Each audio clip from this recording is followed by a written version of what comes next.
Lutter conjointement contre le terrorisme, c'est ce qui est ressorti de l'entretien téléphonique entre le président camerounais Paul Biya et son homologue français Emmanuel Macron ce samedi 30 juin. Entretien téléphonique à la suite duquel les deux présidents ont condamné l'attaque contre le QG de la force conjointe du G5 Sahel qui a eu lieu vendredi 29 juin à Sévaré, au centre du Mali. Le président de la République Paul Biya et son homologue Emmanuel Macron ont particulièrement évoqué la situation dans la région du bassin du lac Tchad et la nécessité de poursuivre la coopération régionale dans le domaine de la lutte contre les actions terroristes du groupe Boko Haram. Le président français Emmanuel Macron a également tenu à partager sa vision et surtout bénéficier des orientations du président camerounais Paul Biya.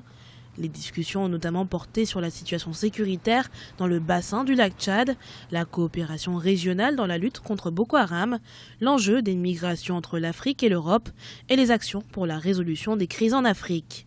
Le coup de fil du président français Emmanuel Macron rentre dans le cadre des relations d'amitié et de coopération qu'entretiennent les deux pays, à savoir la France et le Cameroun. En Afrique, le président camerounais est l'un des présidents les plus aguerris et les mieux à même de parler avec éloquence de cette question. C'est le président camerounais qui a lancé, n'est-ce pas, l'appel et l'invitation à la mobilisation globale pour un problème qui, n'est-ce pas, se présentait de manière globale à l'ensemble des pays, à l'ensemble de la communauté internationale. Également au cœur des discussions, l'avenir de l'OIF, Organisation internationale de la francophonie, la candidature de la Rwandaise Louise Mushikiwabo faisant désormais l'objet d'un consensus entre tous les pays africains. Fort de cet échange avec son homologue Paul Biya, le président français dispose de toutes les options pour réaliser sa première intervention au sommet de l'Union africaine ce lundi 2 juillet 2018.